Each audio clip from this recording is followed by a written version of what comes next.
solidão de Deus. O título dessa mensagem talvez não seja suficientemente claro para indicar o seu tema. Isso se deve, em parte, ao fato de que hoje em dia bem poucas pessoas estão acostumadas a meditar nas perfeições pessoais de Deus. Dos que leem ocasionalmente a Bíblia, bem poucos sabem das grandezas do caráter divino, que inspira temor e concita a adoração. Que Deus é grande em sabedoria, maravilhoso em poder, não obstante, cheio de misericórdia. Muitos acham que pertence ao conhecimento comum, contudo, chegar-se a um conhecimento adequado do seu ser, sua natureza, seus atributos, como estão revelados nas Escrituras Sagradas, é coisa que pouquíssimas pessoas têm alcançado nestes tempos degenerados. Deus é o único na excelência do seu ser. Ó Senhor, quem é como Tu entre os deuses? Quem é como Tu glorificado em santidade, terrível em louvores, operando maravilhas? A Bíblia diz, no princípio Deus, houve tempo, se é que se lhe pode chamar tempo, em que Deus, na unidade da sua natureza, habitava só, embora subsistindo igualmente em três pessoas divinas. No princípio Deus, não existia o céu, onde agora se manifesta particularmente a sua glória. Não existia a terra, que lhe ocupasse atenção. Não existiam os anjos, que lhe entoassem louvores, nem o universo, para ser sustentado pela palavra do seu poder. Não havia nada, nem ninguém, senão Deus, e isso, não durante um dia, um ano ou uma época, mas desde sempre. Durante uma eternidade passada, Deus esteve só, completo, suficiente, satisfeito em si mesmo, de nada necessitando. Se o universo, ou anjos, ou seres humanos lhe fossem necessários de algum modo, teriam sido chamados à existência desde toda a eternidade. Ao serem criados, nada acrescentaram a Deus essencialmente. Ele não muda, pelo que essencialmente a sua glória não pode ser aumentada nem diminuída. Deus não estava sob coação, nem obrigação, nem necessidade alguma de criar. Resolver fazê-lo foi um ato puramente soberano da sua parte, não produzido por nada alheio a si próprio, não determinado por nada, senão o seu próprio beneplácito, já que ele faz todas as coisas segundo o conselho da sua vontade. O fato de criar foi simplesmente para a manifestação da sua glória. Será que alguns de vocês imaginam que fomos além do que nos autorizam as Escrituras? Então o nosso apelo será para a lei e o testemunho. Levantai-vos, bendizei ao Senhor vosso Deus de eternidade em eternidade. Ora, bendiga o nome da sua glória, que está levantado sobre toda a bênção e louvor. Deus não ganha nada, nem sequer com a nossa adoração. Ele não precisava dessa glória externa, de sua graça, procedente dos seus redimidos, porquanto é suficientemente glorioso em si mesmo sem ela. Que foi que o moveu a predestinar seus eleitos para o louvor da glória da sua graça? Foi como nos diz Efésios 1:5, o beneplácito da sua vontade. Sabemos que o elevado terreno que estamos pisando é novo e estranho para quase todos que estão ouvindo. Por esta razão faremos bem em andarmos devagar. Recorramos de novo às Escrituras.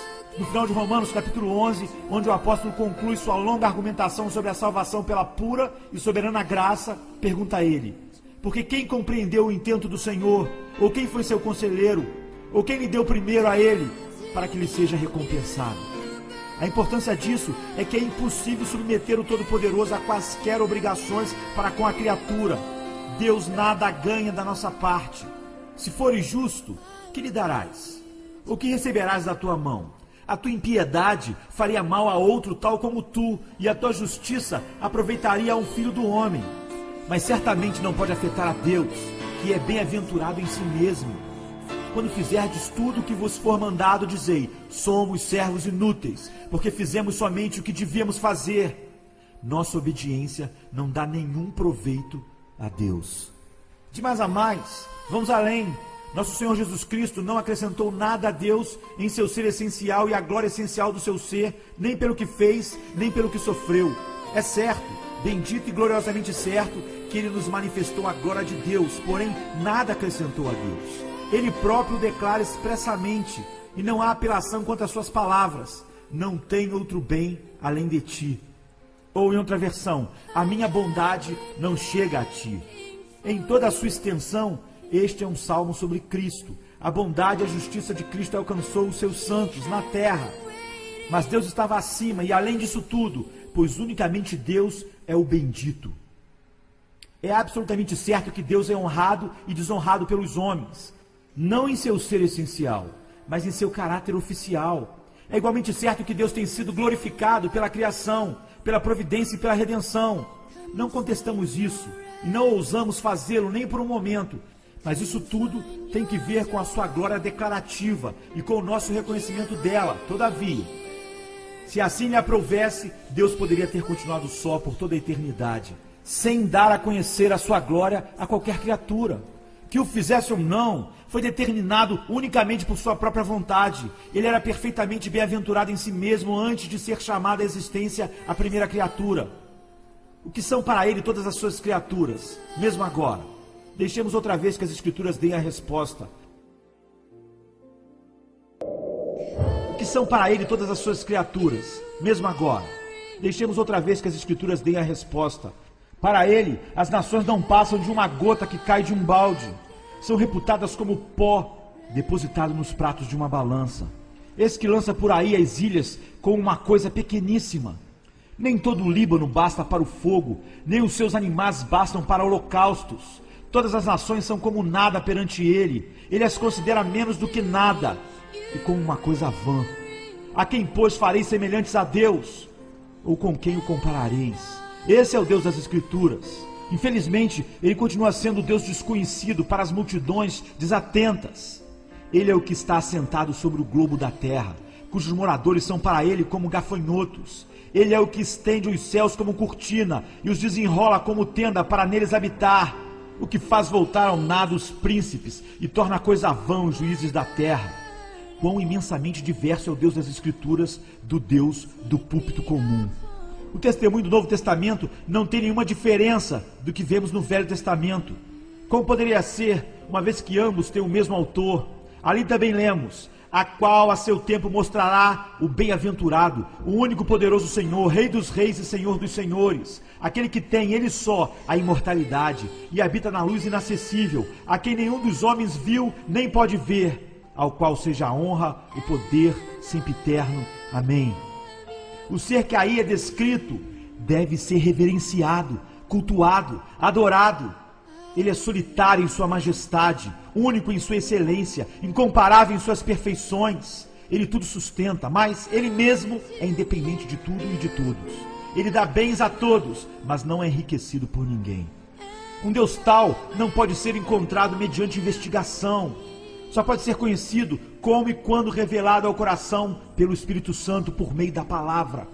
É verdade que a criação manifesta um Criador, e isso com tanta clareza que os homens ficam inexcusáveis. Contudo, ainda temos que dizer com Jó: eis que isto são apenas as orlas dos seus caminhos, e quão pouco é o que temos ouvido dele. Quem, pois, entenderia o trovão do seu poder? Cremos que o argumento baseado no desígnio, assim chamado, argumento apresentado por apologetas bem-intencionados, tem causado mais dano do que benefício, pois tenta baixar o grande Deus ao nível do entendimento finito e, com isso, perde de vista a sua singular excelência. Tem-se feito uma analogia com o selvagem que achou um relógio e que, depois de um detido exame, inferiu a existência de um relojoeiro. Até aqui tudo bem. Tentemos ir mais longe, porém. Suponhamos que o selvagem procure formar uma concepção pessoal desse relojoeiro, de seus afetos pessoais, de sua maneira, de sua disposição, conhecimento e caráter moral, de tudo aquilo que se junta para compor uma personalidade. Poderia ele chegar a imaginar ou pensar no homem real, o homem que fabricou o relógio, de modo que pudesse dizer: eu o conheço? Fazer perguntas como esta parece fútil, mas estará o eterno e infinito Deus tanto mais ao alcance da razão humana? Realmente não. O Deus das Escrituras só pode ser conhecido por aqueles a quem Ele próprio se dá a conhecer. Tampouco o intelecto pode conhecer a Deus. Deus é Espírito e, portanto, só pode ser conhecido espiritualmente. Mas o homem decaído não é espiritual, é carnal. Está morto para tudo que é espiritual. A menos que nasça de novo, que seja trazido sobrenaturalmente da morte para a vida, miraculosamente transferido das trevas para a luz, não pode sequer ver as coisas de Deus, e muito menos entendê-las. É nisso que o Espírito Santo brilha em nossos corações, não no intelecto, para dar-nos o conhecimento da glória de Deus na face de Jesus Cristo. E até mesmo esse conhecimento espiritual é apenas fragmentário. A alma regenerada terá de crescer na graça e no conhecimento do Senhor Jesus. A nossa principal oração e finalidade como cristãos deve ser que possamos andar dignamente diante do Senhor, agradando-lhe em tudo, frutificando em toda boa obra e crescendo no conhecimento de Deus. Amém.